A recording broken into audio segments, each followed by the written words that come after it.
Hello dear students, good evening. जय श्री श्याम, जय भोलेनाथ, जय माँ करणी, राधे राधे। स्वागत है डियर स्टूडेंट्स आप सभी का। और आप सभी का मैं स्वागत करता हूँ वीके एजुकेशन के इस ऑनलाइन प्लेटफॉर्म पर। डियर स्टूडेंट्स, जैसा कि आप सभी को पता है, अभी रिसेंटली अपनी जो क्लासेस चल रही हैं वो अपनी प्रीपोजिशन टॉपिक को लेकर के अपनी क्लासेस चल रही हैं। और इसमें ऑलरेडी अपनी लगभग कंप्लीट आपकी प्रीपोजिशन हो चुकी है। ये आज की अपनी जो क्लास रहने वाली है डियर स्टूडेंट्स, वो आपकी कुछ सेमी प्रीपोजिशन की रहने वाली है। यानी अभी जो रिसेंट में अपनी प्रीपोजिशन अभी रह गई हैं, उन सभी प्रीपोजिशंस को लेकर के अपनी आज की जो क्लास होगी उस क्लास में हम बात करेंगे कुछ इंपॉर्टेंट और जो सेमी प्रीपोजिशन अपनी रह गई हैं उन प्रीपोजिशंस के बारे में। तो आइए हम शुरुआत करते हैं अपनी आज की क्लास की। और एज यूजुअल अगर बताया जाए, आपको कहा जाए, तो आज की क्लास आपके लिए बड़ी इंपॉर्टेंट रहेगी डियर स्टूडेंट्स। हमेशा की तरह आज की क्लास भी आपके लिए बड़ी यूजफुल होगी। तो बने रहिए, अंत तक क्लास को देखते रहिए। और अब हम शुरुआत करते हैं अपनी क्लास को।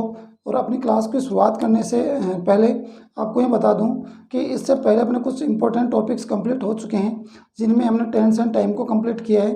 उसके बाद में अगर मैं बात करूं तो हमने कंडीशनल सेंटेंस किए हैं। उसके बाद में बात करें तो हमने पैसिव हो गया है, रिलेटिव प्रोनाउन हो चुका है, सिंथेसिस हो चुका है। तो इम्पोर्टेंट कुछ अपने टॉपिक्स हो चुके हैं जिनको आप उनके टॉपिक वाइज अपने बहुत सारी क्लासेज अपनी हो चुकी हैं। तो आप वहाँ का अपने चैनल को सर्च करके और वहाँ पर उसको सब्सक्राइब करके और अपने क्लासेज वहाँ पर देख सकते हैं। आपके हर प्रकार के डाउट वहाँ पर क्लियर हो जाएंगे डियर स्टूडेंट्स। क्योंकि स्कूलिंग एजुकेशन से स्टार्ट करके हमने और कंपटीशन लेवल तक के हर प्रकार के जो फैक्ट हैं या जो भी नहीं एग्जाम्पल्स हैं या जो भी अपने रूल्स हैं उन सभी को हमने इंक्लूड किया है। तो डियर स्टूडेंट्स, आप इन चीज़ों को अपने चैनल के थ्रू देख सकते हैं और अपने जो भी डाउट्स हैं या जो भी आपकी क्वेरीज हैं उन सभी को आप अपने आप को सेटिस्फाइड कर सकते हैं इन सभी चीज़ों को लेकर के। तो ये चीज़ें अपने आप को ध्यान रखने के लिए ज़रूरी हैं। तो आइए डियर स्टूडेंट्स, हम शुरुआत करते हैं अपनी आज की क्लास की और शुरुआत करते हैं आज की प्रीपोजिशंस की। आइए आज की प्रीपोजिशन के लिए या कहूँ कि आज की क्लास के लिए आपके लिए क्या कुछ नहीं है उसके लिए बात करते हैं। सबसे पहले आइए, जैसे कि आप देख सकते हैं, इससे पहले अपने कुछ प्रीपोजिशन हो चुकी हैं, लगभग हो चुके हैं। और आज की जो क्लास होगी उस क्लास में अगर बात करें तो इम्पोर्टेंट प्रीपोजिशन की हम बात करेंगे आज। और फर्स्ट वन अगर मैं बात करूं तो फर्स्ट आपके लिए प्रीपोजिशन वो होगी विद इन। आज की प्रीपोजिशन जो रहने वाली है फर्स्ट वो होगी विद इन। और विद इन की अगर मैं बात करूँ तो इसका अर्थ अगर मैं बात करूं या इसको एक मीनिंगफुल सेंस में लेकर जाऊं तो इसका अर्थ हो जाएगा समय अवधि से पूर्व या अंदर। आपको एक समयावधि दी जाएगी या फिर यूँ कहूँ कि पीरियड ऑफ टाइम आपके सामने होगा और उस पीरियड ऑफ टाइम के अंदर, यानी उस पीरियड ऑफ टाइम के आप अंत तक यानी लास्ट तक आप इंतज़ार नहीं कर सकते। उस पीरियड ऑफ टाइम के अंदर कभी भी आपकी कोई आपकी एक्टिविटी हो सकती है, वो शुरू हो सकती है या शुरू आपकी पूरी हो सकती है। तो वो एक्टिविटी आपकी पीरियड ऑफ टाइम के अंदर ही होनी चाहिए। यानी जैसे मैं कहूँ कि 1 ईयर या 1 मंथ, तो 1 महीना या 1 साल या 1 वीक अगर मैं बात करूँ तो इस प्रकार से अगर 1 सप्ताह की, 1 साल की, 1 महीने की अगर मैं बात करूँ तो उसमें आपकी उस सप्ताह या महीने के अंतर यानी उसके अंदर अंदर ही आपकी एक्टिविटी या आपका कार्य संपन्न होना चाहिए। यानी आप 30वें दिन तक या कहूँ कि अंतिम दिन तक आप इंतज़ार नहीं कर सकते। आप उस पीरियड ऑफ टाइम के दौरान कभी भी अपनी एक्टिविटी को कंप्लीट कर सकते हैं या आपका कार्य संपन्न हो सकता है। तो उसके लिए हम यूज़ करते हैं डियर स्टूडेंट्स विद इन। देखिए किस प्रकार से हम इसको एग्जाम्पल के थ्रू समझते हैं। I shall come back within a week. मैं 1 सप्ताह में या 1 सप्ताह के अंदर आ जाऊँगा।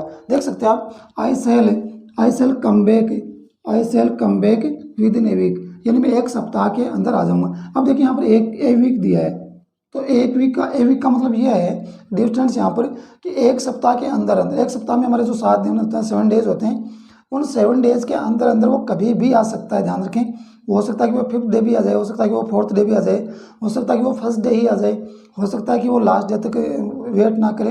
तो यहाँ ध्यान रखें कि जब आपको 1 वीक का समय दिया गया तो 1 वीक के अंतर्गत वो किसी भी डे या किसी भी दिन वो आ सकता है या किसी भी दिन वो अपने कार्य को संपन्न कर सकता है। यानी लास्ट डे तक इंतज़ार नहीं किया जाएगा। और अगर लास्ट डे तक अगर इंतज़ार किया जाता है डियर स्टूडेंट्स तो ध्यान रखें वहाँ पर हमारे पास एक और प्रीपोजिशन होती है जिसको हम यूज़ करते हैं, वो होती है इन। ध्यान रखें, अगर लास्ट डे तक हम इंतजार करें और end of the period of time अगर बात करें, पीरियड ऑफ टाइम की बात करते हैं और एंड ऑफ द डे अगर अपनी क्रिया संपन्न होती है, यानी एट लास्ट अपनी क्रिया संपन्न होती है, तो वहाँ पर हम बात करते हैं डियर स्टूडेंट्स प्रीपोजिशन इन का, ध्यान रखें। लेकिन यहाँ उस पीरियड ऑफ टाइम से पहले अपनी क्रिया संपन्न होती है, एक आपको टाइम दे दिया जाता है कि समय के दौरान आपकी क्रिया होगी, आपकी प्रक्रिया होगी, आपका कार्य होगा, लेकिन उसी प्रक्रिया के दौरान, उसी क्रिया के दौरान अगर या उसी पीरियड ऑफ टाइम के दौरान आपकी क्रिया किसी भी समय हो सकती है, उसका आपको डेफिनेट टाइम नहीं होता, लेकिन उस होगा उस ये आपका कार्य होगा उस टाइम और पीरियड ऑफ टाइम के अंतर्गत ही होने वाला है, तो ध्यान रखें, उसके लिए हम यूज़ करते हैं विद इन। नेक्स्ट देखिए, they have finished this with in a year, यानी वे इस कार्य को या इसको एक वर्ष के अंदर ही समाप्त, उन्होंने एक वर्ष के अंदर ही इस कार्य को समाप्त कर दिया है या समाप्त कर लिया है। तो उन्होंने एक साल का पूरा समय नहीं लिया, उन्होंने एक साल के अंदर ही, यानी एक साल के अंदर ही उन्होंने इस कार्य को कंप्लीट कर लिया। उसके बाद में देखिए, you can see this movie with in 10 days, यानी तुम 10 दिन के अंदर तुम इस मूवी को कभी भी देख सकते हो। उन्होंने एक साल के अंदर ही कार्य को समाप्त कर दिया, और मैं एक सप्ताह के अंदर ही या एक सप्ताह में कभी भी मैं वापस आ जाऊंगा। तो आप देख सकते हैं कि आपको जो पीरियड ऑफ टाइम दिया गया है, या आपको जो पीरियड ऑफ टाइम दिया गया है 10 डेज, 1 ईयर, 1 वीक या ए वीक, तो ये जो पीरियड ऑफ टाइम दिया गया है, इसी के अंदर आपका कार्य कंप्लीट होना चाहिए, आपकी प्रक्रिया संपन्न होनी चाहिए, यानी आप end of the at last end of the time, आप एंड ऑफ द वीक आप या end of the year, end of the 10 days, मतलब आप पीरियड ऑफ टाइम के लास्ट डे तक आप इंतजार नहीं कर सकते। लास्ट डे तक अगर आपकी प्रक्रिया चलती है तो वहाँ पर आपका प्रीपोजिशन आता है इन, और इसके बाद की प्रक्रिया होती है तो वहाँ पर आता है आफ्टर। लेकिन ध्यान रखें, एक आपको पीरियड ऑफ टाइम दिया गया और उससे पहले अगर आपका कार्य संपन्न हो जाता है तो वहाँ पर आता है विद इन। उसके बाद में देखें, एक और प्रीपोजिशन आपके सामने है, वो है अपोजिट, और नेक्स्ट इसी अपोजिट को देखें इन फ्रंट ऑफ, यानी अपोजिट और इन फ्रंट ऑफ दोनों को अगर देखा जाए, दोनों का अर्थ अगर बात करें तो इसका अर्थ होता है के सामने, यानी के सामने या के विपरीत भी बोल सकते हैं। अपोजिट जिसके साथ हमेशा प्रीपोजिशन टू यूज होती है, इन फ्रंट ऑफ, यानी अपोजिट और इन फ्रंट ऑफ दोनों ही प्रीपोजिशन है, दोनों का अर्थ ही हम अपोजिट के अर्थ में लेते हैं, विपरीत के अर्थ में लेते हैं, या यूँ कहूँ कि क्या सामने के अर्थ में लेते हैं। ध्यान रखें, अपने एग्जाम्पल देख सकते हैं आप, there is a playground, opposite to बोल दो या इन फ्रंट ऑफ बोल दो माई हाउस, मेरे घर के सामने या फिर मेरे घर के जस्ट अपोजिट क्या है, एक प्ले ग्राउंड है। नेक्स्ट देखें, a boy was standing in front of my classroom, एक लड़का मेरी क्लासरूम के सामने खड़ा है। इसके बाद में देखें, Peter is sitting opposite to Rolex, Peter जो है रोलेक्स के अपोजिट खड़ा है। अपोजिट का आप अपोजिट बोल सकते हो, या फिर जैसे आप अपोजिट भी बोल सकते हो, या फिर आप इन फ्रंट ऑफ भी बोल सकते हो, क्योंकि इन दोनों का जो यूज़ हम करते हैं डिस्टेंस, इन दोनों का जो यूज़ करेंगे वो सिमिलर इनका यूज़ होता है, या यूँ कहूँ कि सिनोनिम की तरह इन दोनों का यूज़ होता है। हम जहाँ पर अपोजिट यूज़ करते हैं उसी सेंटेंस में हम इन फ्रंट ऑफ भी यूज़ कर सकते हैं, इन दोनों में से कोई सा भी हो सकता है। अपोजिट टू हम यूज़ करें या फिर इन फ्रंट ऑफ यूज़ करें, दोनों एक ही जो है सेंस के लिए यूज़ होते हैं। उसके बाद में देखें third, Peter is sitting opposite to Rolex, Peter जो है वो रोलेक्स के अपोजिट साइड में बैठा है, यानी उसके सामने बैठा है, बोल सकते हैं। अपोजिट साइड का मतलब इस प्रकार से हो सकता है स्टूडेंट्स, इस प्रकार से देख सकते हैं, इस प्रकार से अगर एक ने सामने मुँह करके इस प्रकार से बैठा हुआ है तो सामने वाला भी इस प्रकार से सामने मुँह करके बैठेगा। तो ये जो कंडीशन बनती है अपोजिट की, ये बनती है अपोजिट की, और इसी को बोलते हैं हम इन फ्रंट ऑफ। इसी को क्या बोलते हैं डिस्टेंस, इसी को बोलते हैं हम इन फ्रंट ऑफ, यानी आमने सामने की जो स्थिति बनती है वो।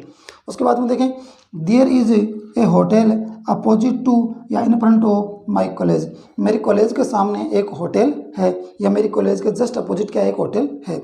एक बार दोबारा देखिए डिस्टेंस, आज की क्लास में हम प्रीपोजिशन की बात कर रहे हैं और सेमी प्रीपोजिशन अपने पास बच गई हैं, कुछ उनकी बात कर रहे हैं, और अभी फर्स्ट वन अपनी प्रीपोजिशन की बात करें तो वह है विदिन।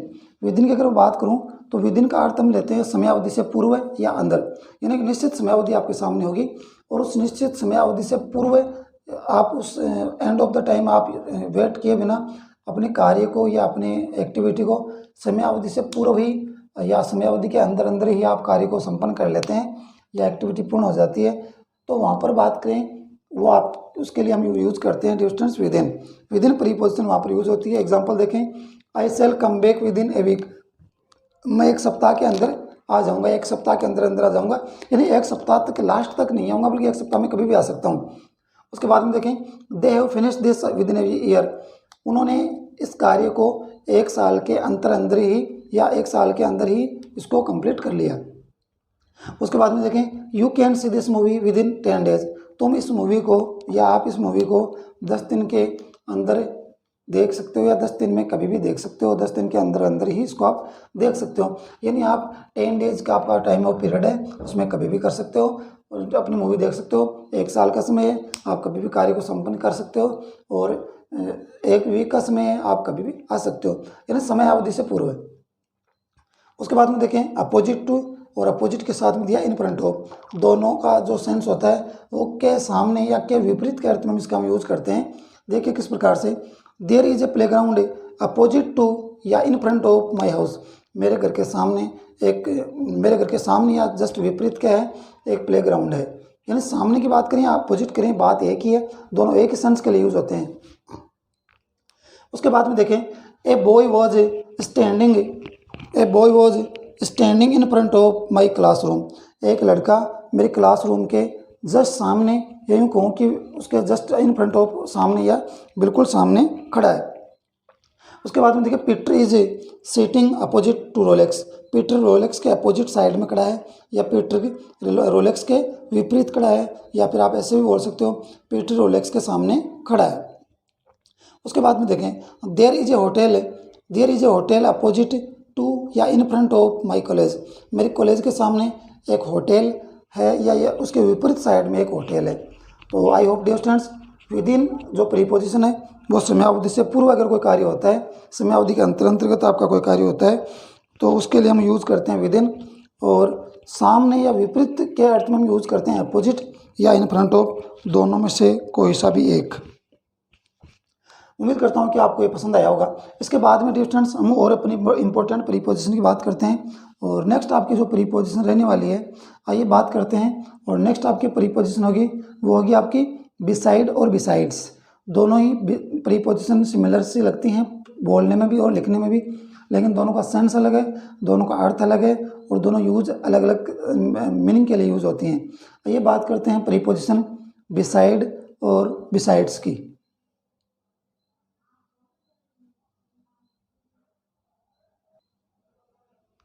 डियर स्टूडेंट्स, अब हम बात करते हैं कुछ और इम्पोर्टेंट प्रीपोजिशंस की। और जैसा कि आपको बताया, अभी अपनी प्रीपोजिशन रहने वाली है वो होगी बिसाइड और बिसाइड्स। जैसा कि थोड़ा सिमिलरिटी इसमें आप देखने को मिल रही है आपको, कि देख सकते हैं बिसाइड का अर्थ क्या होता है। बिसाइड का अर्थ होता है डियर स्टूडेंट्स के पास, के बगल में या के नज़दीक। बिसाइड का अर्थ क्या होता है, के पास, के बगल में या के नज़दीक। लेकिन यहाँ पर देखें बिसाइड्स का अर्थ क्या होता है। बिसाइड्स का अर्थ होता है के अलावा, के अतिरिक्त, एक्स्ट्रा इसको बोल सकते हैं आप। बिसाइड्स को बोल सकते हैं आप एक्स्ट्रा, यानी के अलावा या के अतिरिक्त। आप इसको एक्स्ट्रा भी बोल सकते हैं, या फिर इसके लिए अपना एक वर्ड होता है एक्सेप्ट, ये एक्सेप्ट भी हो सकता है, यानी के अलावा, के सिवाय, ये एक्स्ट्रा भी बोल सकते हैं। और बिसाइड का अर्थ होता है के पास या के नज़दीक। इसी को हम बोल सकते हैं क्लोज, यानी पास, नियर, हम इसको बोल सकते हैं क्लोज या नियर। और बिसाइड्स को बोल सकते हैं हम एक्स्ट्रा या एक्सेप्ट। तो आप देख सकते हैं दोनों का सेंस अलग अलग है, बोलने में या लिखने में थोड़ी सिमिलरिटी आप देख सकते हैं, बाकी दोनों का सेंस अगर मीनिंग देखें तो अलग अलग है।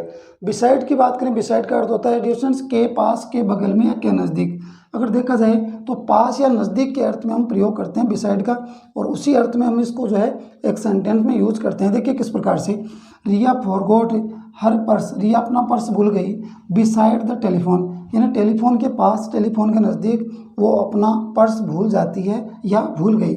उसके बाद में देखें, the hermit built a cottage beside the lake, यानी जो साधु है, सन्यासी है, जो हर्मिट है, उसने अपनी कॉटेज, यानी उसने अपनी कुटिया कहाँ बनाई, उसने अपनी कुटिया झील के किनारे, यानी बोल सकते हैं कि बिसाइड द लेक, आप झील के किनारे कॉटेज उसने बनाई। और लास्ट वन देखें, सोना आई एंड सेट, और बैठ गई बिसाइड में, मेरे पास। देखें मेरे पास, मेरे नज़दीक, मेरे बगल में, आप देख सकते हैं पास, नज़दीक या बगल में के अर्थ में हम यूज़ करते हैं बिसाइड का।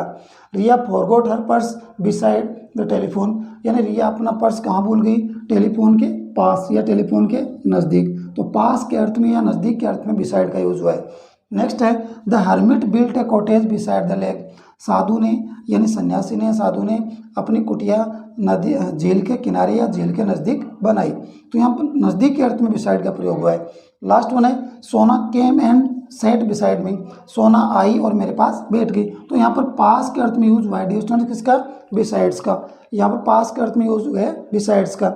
नेक्स्ट वन की बात करें तो नेक्स्ट वन प्रीपोजिशन है बिसाइड्स। नेक्स्ट वन आपकी प्रीपोजिशन है बिसाइड्स। बिसाइड्स को देखें तो बिसाइड्स का हम कैसे यूज़ करेंगे, के अलावा के अर्थ में इसका हम यूज़ करने वाले हैं डिस्टेंस। और इस अगर मैं के अलावा या के अतिरिक्त ये भी कहूँ कि एक्स्ट्रा, यानी एक्स्ट्रा या एक्सेप्ट, एक्सेप्ट जिसे हम अपवाद बोलते हैं या के अतिरिक्त बोलते हैं, के सिवाय भी बोलते हैं इसको। तो एक्स्ट्रा या एक्सेप्ट के अर्थ में इसका हम यूज़ करते हैं बिसाइड्स का। कैसे, किस प्रकार से देखें, besides, besides her friends, besides her friends there were relatives also, यानी उसके फ्रेंड्स के अलावा, उसके फ्रेंड्स के अलावा वहाँ पर उसके रिलेटिव्स भी थे। तो आप देख सकते हैं उसके रिलेटिव्स भी वहाँ पर थे लेकिन उसके फ्रेंड्स के अलावा। तो के अलावा या के अतिरिक्त अर्थ में यहाँ पर यूज हुआ है डिस्टेंस बिसाइड्स का। नेक्स्ट वन देखें, besides A scooter I have a car also, यानी मेरे पास एक कार है लेकिन ध्यान रखें एक स्कूटर के अलावा, एक स्कूटर के अलावा मेरे पास क्या है, कार भी है। यानी के अतिरिक्त, स्कूटर के अतिरिक्त या स्कूटर के अलावा मेरे पास एक कार भी है। उसके बाद में देखिए last one, besides many animals I saw a deer also, बहुत सारे जानवरों को देखा मैंने लेकिन इसके साथ साथ मैंने एक डियर को भी देखा। यानी बहुत सारे जानवरों के अलावा, बहुत सारे जानवरों के अलावा या जानवरों के अतिरिक्त मैंने एक हिरण को भी देखा। तो आप देख सकते हैं बिसाइड का जो यूज किया जा रहा है वो क्लोज या नियर के अर्थ में किया जा रहा है डिस्टेंस, क्लोज या नियर के अर्थ में। जबकि बिसाइड्स का जो यूज किया जा रहा है वो एक्स्ट्रा या एक्सेप्ट यानी के अलावा या के अतिरिक्त के अर्थ में इसका यूज किया जा रहा है डिस्टेंस। देखिए एक बार दोबारा देखें, अपनी जो प्रीपोजिशन है वो है अपनी वो है बिसाइड। और बिसाइड की बात करें तो इसका अर्थ होता है के पास, के बगल में या के नज़दीक। अगर देखा जाए तो क्लोज या नियर के अर्थ में इसका हम यूज़ करते हैं। Riya forgot her purse beside the telephone, Riya अपना पर्स टेलीफोन के पास या टेलीफोन के नज़दीक भूल गई। नेक्स्ट देखें, the hermit built a cottage beside the lake, साधु ने या सन्यासी ने अपनी कुटिया झील के किनारे या झील के नज़दीक बनाई। और लास्ट वन है, सोना came and set beside me, सोना आई और मेरे पास बैठ गई या मेरे नज़दीक बैठ गई। तो यहाँ पर नज़दीक या पास के अर्थ में प्रयोग हुआ है बिसाइड का। उसके बाद में देखिए नेक्स्ट है बिसाइड्स। बिसाइड्स का जो प्रयोग हो रहा है वो के अलावा या के अतिरिक्त के अर्थ में हो रहा है, यानी एक्स्ट्रा या एक्सेप्ट के अर्थ में इसका यूज हो रहा है। देखिए besides her friends there were relatives also, यानी उसके दोस्तों के अलावा वहाँ पर उसके रिलेटिव्स भी थे। Besides A scooter I have a car also, एक स्कूटर के अलावा, एक स्कूटर के अतिरिक्त मेरे पास एक कार भी है। और लास्ट वन है, besides many animals I saw a deer also, बहुत सारे जानवरों के अलावा मैंने एक हिरण को भी देखा। तो आप देख सकते हैं बिसाइड का प्रयोग हो रहा है पास के अर्थ में और बिसाइड्स का अर्थ हो रहा है अलावा या के अतिरिक्त के अर्थ में। आई होप डियर स्टूडेंट्स, उम्मीद करता हूँ कि आपको ये जो सेमी प्रीपोजिशन अपनी बच गई थी वो उनका हम जिक्र कर रहे हैं और आपको ये चीज़ें अच्छे से समझ में आ रही होंगी। और फिर भी अगर आपको कोई कन्फ्यूजन रहता है तो आप उनको क्लास को रिवाइज करके देखें, आपको समझ में आएगा और कम्प्लीटली आप इन चीज़ों को अच्छे से आपका कन्फ्यूजन दूर हो जाएगा। इसी उम्मीद के साथ कि आप अच्छे से इन चीज़ों को समझ रहे हैं, नेक्स्ट अपनी प्रीपोजिशन पर चलते हैं। और नेक्स्ट आपकी जो प्रीपोजिशन रहने वाली है आइए उसकी बात करते हैं। नेक्स्ट आपकी प्रीपोजिशन होगी वो होगी डियर स्टूडेंट्स एगो और बिफोर, यानी एगो और बिफोर का हम यूज़ कैसे करते हैं। और एगो, क्योंकि एगो का अर्थ भी क्या होता है डियर स्टूडेंट्स, एगो जो प्रीपोजिशन होती है उसका अर्थ भी हम पहले के अर्थ में लेते हैं और बिफोर जो प्रीपोजिशन है उसका अर्थ भी हम पहले के अर्थ में लेते हैं। आइए बात करते हैं प्रीपोजिशन एगो और बिफोर की।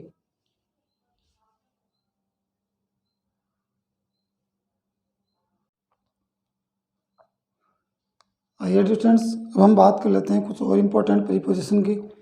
और अब हम बात करने वाले हैं एगो और बिफोर। जैसा कि दोनों जो अपने प्रीपोजिशंस हैं दोनों ही हम पहले के अर्थ में दोनों को यूज करते हैं। एगो का अर्थ भी होता है पहले और बिफोर का अर्थ ही होता है पहले। लेकिन ध्यान रखें, बिफोर को हम पहले और सामने दोनों के अर्थ में यूज़ करते हैं, यानी पहले और सामने। इससे पहले हमने प्रीपोजिशन की बात की थी, अपोजिट और इन फ्रंट ऑफ, तो सिमिलरली यूज़ होता है बिफोर जब सामने के अर्थ में उसको यूज़ करते हैं। जबकि नॉर्मली देखा जाए तो एगो और बिफोर जो है उन दोनों ही प्रीपोजिशन का जो यूज़ हम करते हैं वो हम यूज़ करते हैं पहले के अर्थ में। देखिए एग्जांपल, आई पास्ट BA 10 ईयर्स एगो।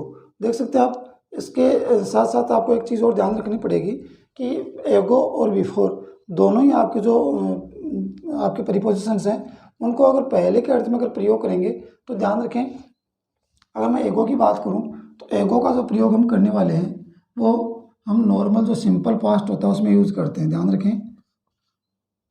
एगो का जो यूज़ होगा वो सिंपल पास्ट में होने वाला है।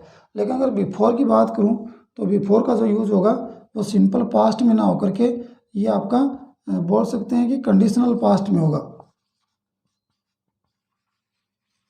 कंडीशनल पास्ट में बिफोर का यूज़ होगा, या फिर आप इसको इस प्रकार से बोल सकते हैं कि सिंपल पास्ट के अलावा इसमें हम बात करने वाले हैं नॉर्मली आपके पास दो वर्ब होने वाली हैं,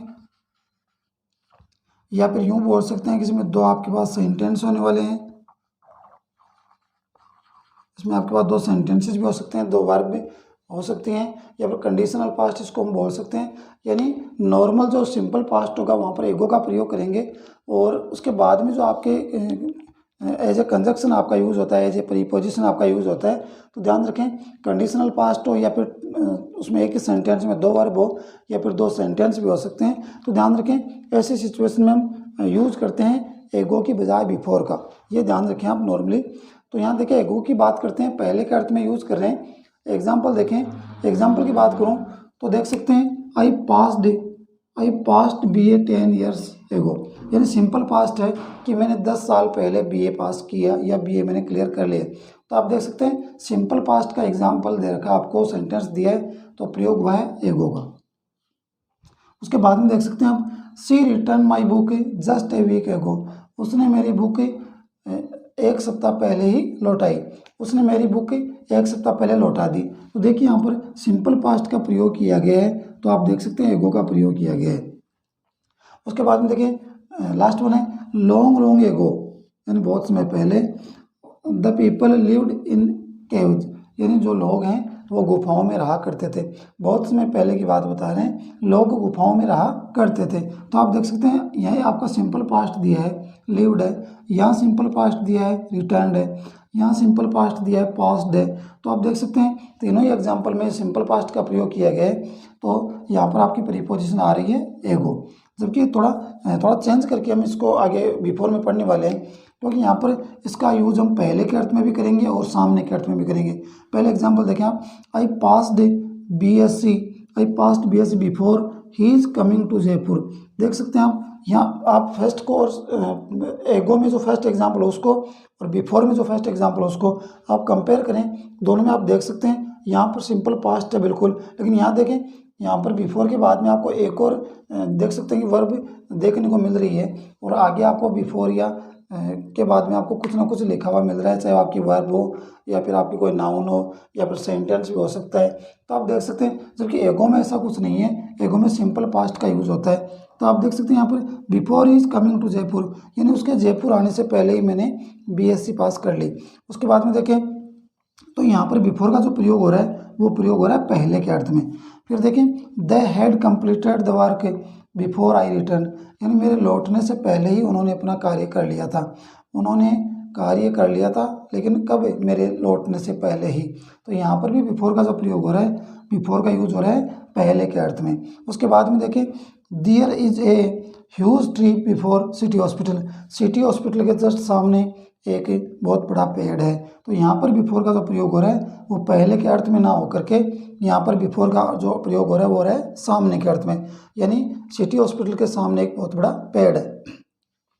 the culprit was presented before the जज, यानी अपराधी को या दोषी को बोल सकते हैं कि अपराधी या दोषी को जज के सामने पेश किया गया। तो आप देख सकते हैं जज के सामने पेश किया गया। तो जो आपके एग्जाम्पल नंबर 3 और 3rd और 4th जो है उनमें बिफोर का अर्थ हम ले रहे हैं सामने, और फर्स्ट एंड सेकंड की बात करें तो वहाँ पर बिफोर का अर्थ हम ले रहे हैं पहले। तो आप एक बार दोबारा देखें, हम प्रीपोजिशन बात कर रहे हैं एगो की और बिफोर की, दोनों का ही जो प्रयोग हम नॉर्मली करते हैं पहले के अर्थ में करते हैं, लेकिन ध्यान रखें एगो का प्रयोग हम सिंपल पास्ट में करेंगे, जबकि नॉर्मली बिफोर का जो प्रयोग करेंगे वो सिंपल पास्ट में ना होकर के उसका हम प्रयोग करेंगे जहाँ पर बिफोर या आफ्टर के साथ हमें एक और सेंटेंस या एक और वर्ब जुड़ी हुई मिलती है या देखने को मिलती है, तो वहाँ पर हम यूज करते हैं बिफोर का तो या आफ्टर का। लेकिन देख सकते हैं यहाँ पर बिफोर की बात करें तो पहले या सामने के अर्थ में इसका प्रयोग करेंगे। देख सकते हैं एगो की बात करें तो एगो का सिंपल पास्ट में प्रयोग किस प्रकार से होता है, एग्जाम्पल देखें, आई पास्ट BA 10 ईयर्स एगो, 10 साल पहले मैंने BA पास कर ली या BA पास की थी, तो एगो का प्रयोग हुआ है, सिंपल पास्ट है। She return my book just a week ago, उसने एक सप्ताह पहले मेरी बुक लौटा दी। तो यहाँ पर देख सकते हैं थर्ड एग्जाम्पल की बात करें, long long ago the people lived in caves, बहुत समय पहले बोल सकते हैं कि लोग गुफाओं में रहा करते थे। तो आप देख सकते हैं तीनों ही एग्जाम्पल हैं। इनमें फर्स्ट वन की बात करूँ पास्ट सेकंड फॉर्म आपकी या पास्ट फॉर्म है, सेकंड एग्जाम्पल में रिटर्न है पास्ट फॉर्म आपकी, और थर्ड में आपकी लिव्ड है, ये भी आपकी पास्ट फॉर्म है। और पास्ट सिंपल सेंटेंस होने की वजह से यहाँ पर प्रयोग किया गया एगो का। उसके बाद में बिफोर की बात करते हैं, पहले या सामने के अर्थ में, I passed BSc before he is coming to Jaipur, उसके जयपुर आने से पहले ही मैंने BSc पास कर ली। तो आप देख सकते हैं बिफोर के बाद में आपको एक और वर्ब देखने को मिल रही है। उसके बाद में देखें, they had completed the work before I return, मेरे लौटने से पहले ही उन्होंने कार्य कंप्लीट कर लिया था। तो यहाँ पर बिफोर के बाद में आपको कुछ ना कुछ आगे लिखा हुआ मिल रहा है, जबकि एगो में ऐसा कुछ नहीं होता। उसके बाद में देखें, there is a huge tree before city hospital, city hospital के सामने एक बहुत बड़ा पेड़ है। और लास्ट में है, the culprit was presented before the जज, अपराधी को या दोषी को जज के सामने पेश किया गया, उसके सामने लाया गया। तो आप देख सकते हैं कि एगो का प्रयोग हम करने वाले हैं सिंपल पास्ट में, और बिफोर जिसका अर्थ पहले या सामने होता है उसका हम प्रयोग करने वाले हैं। तो बिफोर के साथ में आपको एक और वर्ब या एक और सेंटेंस देखने को मिले तब हम उसका यूज करने वाले हैं बिफोर का। I hope dear students before और आफ्टर दोनों, बिफोर और एगो दोनों का आप समझ गए होंगे। दोनों का हम प्रयोग कर रहे हैं पहले के अर्थ में, और बिफोर का एक और प्रयोग होता है, एक और यूज होता है, वो होता है आपका सामने के अर्थ में। तो आप देख सकते हैं किस प्रकार से सिमिलरली इनको यूज करते हैं। इसके बाद में हम बात करने वाले हैं एक और अपनी प्रीपोजिशन की, और नेक्स्ट आपकी जो प्रीपोजिशन रहने वाली है डियर स्टूडेंट्स, या फिर यूँ बोलूँ कि ये आपकी जो प्रीपोजिशन रहने वाली है वो आपकी बोल सकते हैं कि नेक्स्ट भी होगी, और वो अपनी प्रीपोजिशन टॉपिक की लास्ट प्रीपोजिशन भी होने वाली है डियर स्टूडेंट्स। आइए बात करते हैं नेक्स्ट प्रीपोजिशन की, और नेक्स्ट प्रीपोजिशन आपकी रहने वाली है बिहाइंड और आफ्टर। बिहाइंड का अर्थ होता है पीछे या बाद में, और आफ्टर का अर्थ होता है बाद में या पीछे, यानी दोनों ही का जो अर्थ हम लेने वाले हैं वो बाद में या पीछे के अर्थ में लेने वाले हैं, और दोनों का ही प्रयोग हम समझने वाले हैं आफ्टर और बिहाइंड। आइए बात करते हैं दोनों ही प्रीपोजिशंस की।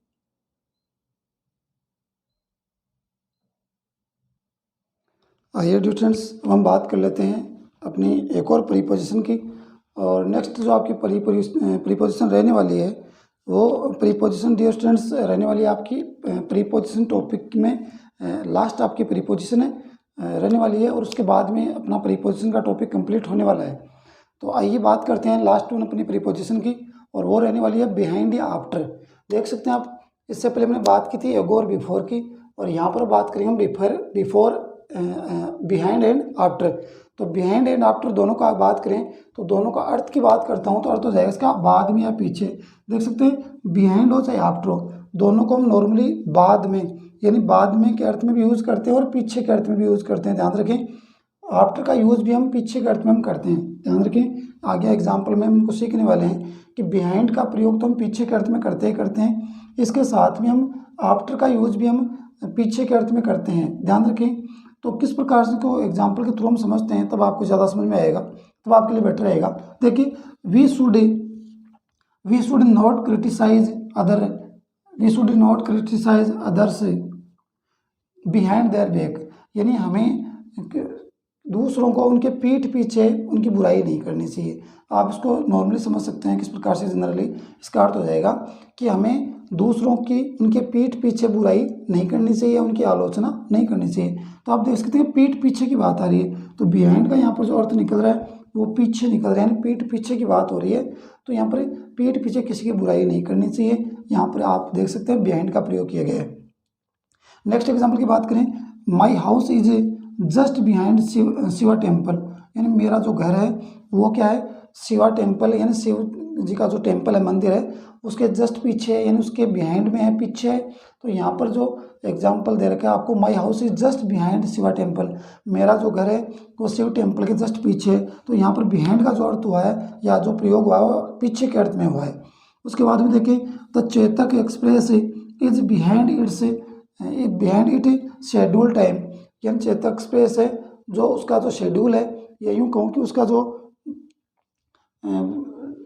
जो टाइम टेबल है या जिस हिसाब से वो चल रही है टाइम के अनुसार, उससे पीछे चल रही है। तो यहाँ पर देख सकते हैं कि चेतक एक्सप्रेस की बात हो रही है behind it's schedule time,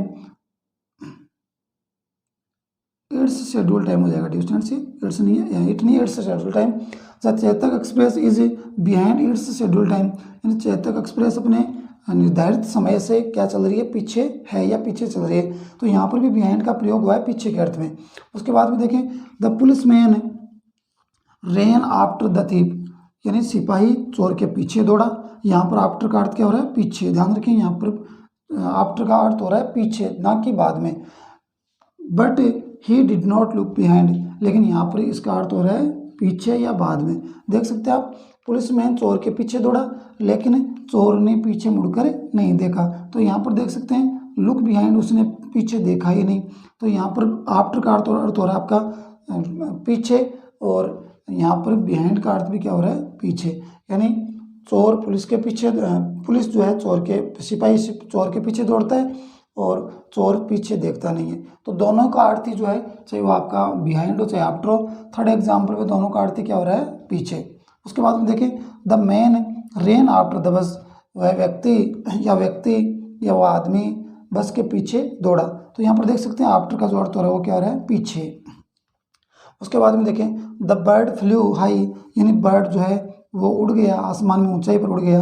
after यानी बाद में, इट हैड बीन ट्रीटेड, यानी बर्ड को ट्रीट किया गया, उसका इलाज किया गया, उसके वाउंड्स को ठीक किया गया और उसको मरहम पट्टी की गई।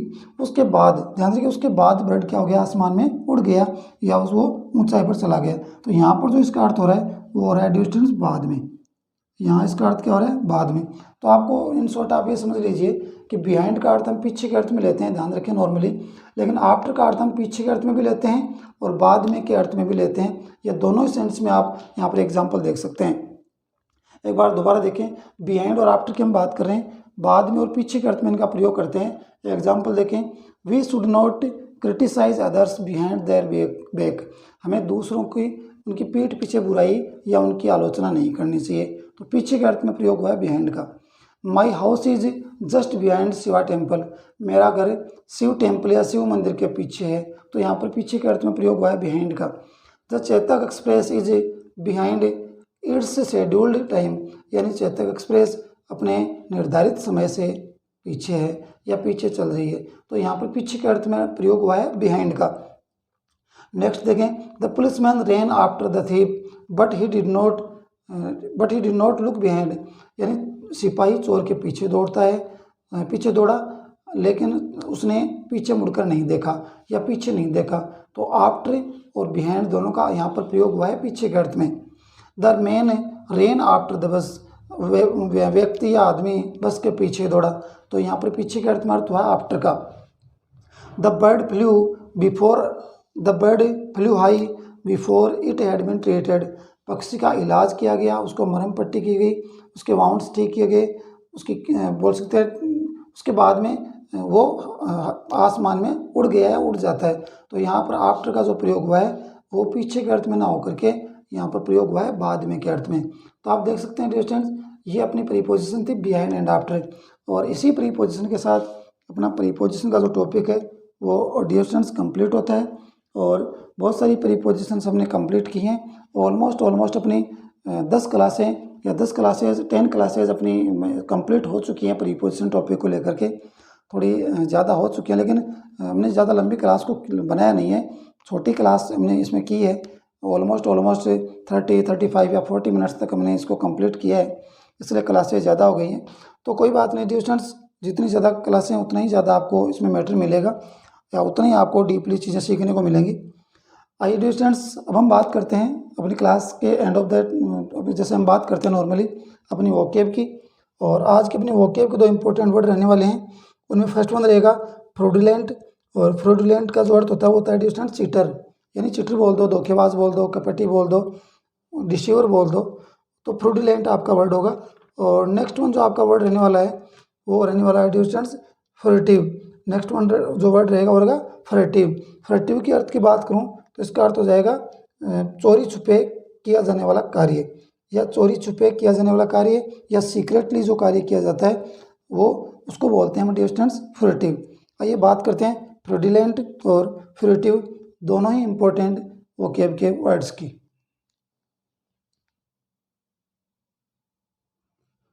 आइए डियर स्टूडेंट्स, अब हम बात करते हैं अपनी वोकैब की।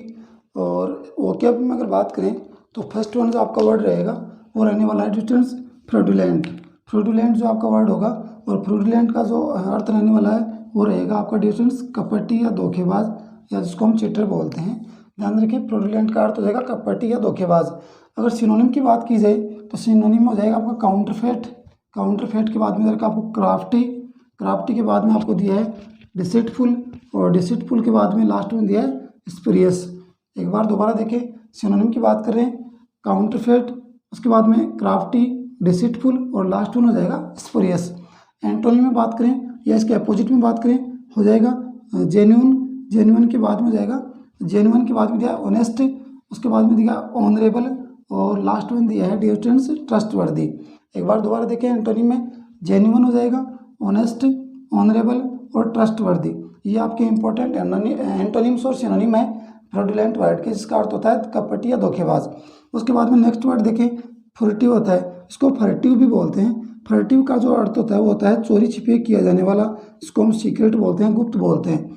सिनोनिम की बात की जाए, सिनोनिम हो जाएगा आपका हिडन, उसके बाद में हो जाएगा सीक्रेट, सीक्रेट से आपका सीक्रेटिव भी बन जाएगा डियर स्टूडेंट, ध्यान रखें।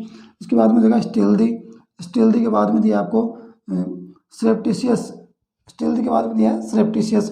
एक बार दोबारा देखें, फर्टिव जो आपका वर्ड है जिसका अर्थ होता है चोरी छिपे किया जाने वाला, उसी के सिनोनिम दे रखे हैं हिडन, सीक्रेट, स्टील्दी, और लास्ट में दिया है सरेप्टिशियस। लास्ट वन क्या दिया है डियर स्टूडेंट्स, लास्ट वन आपका दिया सरेप्टिशियस। उसके बाद में देखिए एंटोनिम की बात करें कैंडिड, फ्रैंक, ओपन, पब्लिक, और लास्ट वन दिया है स्ट्रेट फॉरवर्ड। क्या हो जाएगा एंटोनिम में, कैंडिड, फ्रैंक, ओपन, पब्लिक और स्ट्रेट फॉरवर्ड। तो ये इंपॉर्टेंट अपने दोनों ही वर्ड थे। फर्स्ट वन आपका जो वर्ड था वो था फ्रॉडुलेंट, और सेकंड वन जो आपका वर्ड था वो था आपका फर्टिव। दोनों ही इंपॉर्टेंट वर्ड थे डियर स्टूडेंट्स। अगर देखा जाए आपके कंपटीशन के एग्ज़ाम की बात करें या फिर स्कूलिंग एग्ज़ाम की, तो ये अपनी आज की क्लास थी डियर स्टूडेंट्स। उम्मीद करता हूँ कि आज की क्लास आपको पसंद आई होगी, आज की वोकैब आपको पसंद आई होगी। और इसी क्लास के साथ, जैसा कि आज अपने पहले मैंने आपको डिस्कस कर लिया है, इसी क्लास के साथ या इन्हीं वोकैब के साथ जो पिछले कुछ दिनों से अपनी प्रीपोजिशंस की क्लास चल रही थी, तो आज अपनी प्रीपोजिशन जो टॉपिक है उसके लगभग 10 क्लास हो चुकी हैं, और इसी क्लास के साथ अपना प्रीपोजिशन का टॉपिक डियर स्टूडेंट्स कंप्लीट होता है।